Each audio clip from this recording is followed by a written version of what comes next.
বিসমিল্লাহির রহমানির রহিম। স্টুডেন্ট, আমি তোমাদের সাথে আজকে গ্রামারের যে বিষয়টি নিয়ে আলোচনা করতে চাই সেটা হলো বাক্যে সো ডট ডট দ্যাটের ব্যবহার।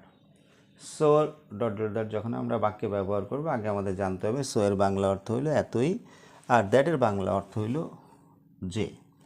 অতএব সো ডট ডট দ্যাট দ্বারা যেভাবে আমরা বাক্য গঠন করব, আমরা প্রথমে লিখব subject plus verb plus so plus adjective plus that plus subject plus can not অথবা কুড নট প্লাস মেইন ভার্বের প্রেজেন্ট ফর্ম প্লাস অবজেক্ট।